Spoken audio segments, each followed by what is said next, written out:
ಮೊನ್ನೆಯಷ್ಟೇ ಒಂದು ಕಡೆ ಇವರು ಜಿ ಪರಮೇಶ್ವರ್ ಅವರು ಸಹ ಮಾಬ್ ಲಿಂಚಿಂಗ್ ಬಗ್ಗೆ ಮಾತನಾಡಿದರು. ಆದರೆ ನಮ್ಮ ಪೊಲೀಸರಿಗೆ ಆ ಮಾಬ್ ಲಿಂಚಿಂಗ್ ಆದ ವ್ಯಕ್ತಿ ಯಾವ ಊರಿಂದ ಬಂದಾನೆ, ಎಲ್ಲಿಂದ ಬಂದಾನೆ ಅಂತಲೇ ಗೊತ್ತಿಲ್ಲ. ಅವನ ಐಡೆಂಟಿಫಿಕೇಷನ್ ಆಗಿಲ್ಲ ಅವರಿಗೆ. ಆ ವ್ಯಕ್ತಿ ಸಹ ಉಗ್ರಗಾಮಿ ಆಗಿರ್ಬೋದು, ಯಾವುದೋ ನಿಷೇಧಿತ ಸಂಘಟನೆಯ ಕಾರ್ಯಕರ್ತನೂ ಆಗಿರ್ಬೋದು. ಹಾಗಾಗಿ ನಾನು ಹೇಳೋದೇನಂತ ಹೇಳಿದರೆ, ಇವರಿಗೆ ಬ್ರಿಜೇಶ್ ಚೌಟ ಅವರು ಬಹಳ ಸಮಯದಿಂದ ಇಲ್ಲಿ ಕರಾವಳಿಗೆ ಒಂದು NIA ಏಜೆನ್ಸಿ ಬರಬೇಕು ಅಂತ ಕೇಳ್ತಾ ಇದ್ರು. ಈಗ ಹೈ ಟೈಮ್. UT ಖಾದರ್ ಅವರ ಮೇಲೆ ದಾಳಿ ಆದರೆ ಕಷ್ಟ. ಹಾಗಾಗಿ NIAಯನ್ನು ಆದಷ್ಟು ಬೇಗ ಒಂದು ಬ್ರಾಂಚನ್ನು ಮಂಗಳೂರಲ್ಲಿ ತರಬೇಕು ಅಂತ ನಾನು ಈ ಪತ್ರಿಕಾಗೋಷ್ಠಿಯ ಮೂಲಕ ಕೇಳಿಕೊಳ್ತಾ ಇದ್ದೇನೆ.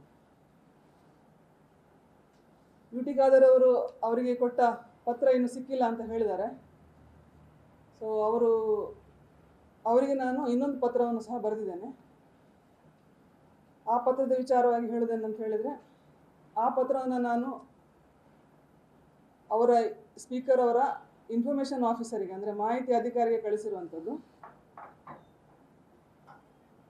ಸಾಧ್ಯವಿದ್ದರೆ ಆ ಮಾಹಿತಿ ನನಗೆ ಕಳುಹಿಸಿಕೊಡಿ. ನಿಮಗೆ ಆ ಪತ್ರ ತಲುಪ್ತೋ ಇಲ್ವೋ ಅಂತೇಳಿ ನನಗೂ ಗೊತ್ತಿಲ್ಲ.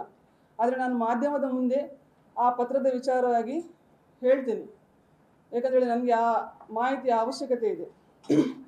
ಅದು ಆ ಮಾಹಿತಿ ಯಾವುದಂತ ಹೇಳಿ ನಾನು ಕೇಳಿರುವಂಥದ್ದು, ಇವರು ಕಾಗೋಡು ತಿಮ್ಮಪ್ಪ ಅವರ ಮುಂದೆ ಒಂದು ಲೆಟರನ್ನು ಅವರು ಕೊಟ್ಟಿರುವಂಥದ್ದು. ಈ ಲೆಟರ್ ನಿಮ್ಮ ಆಫೀಸಲ್ಲಿ ಇದೆಯಾ ಅಂತೇಳಿ ಕೇಳಿರುವಂಥದ್ದು.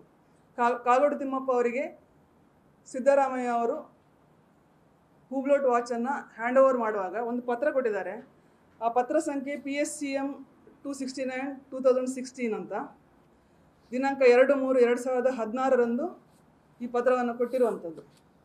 ಆ ಪತ್ರ ನನಗೆ ಭಾಳ ಅವಶ್ಯಕತೆ ಇದೆ.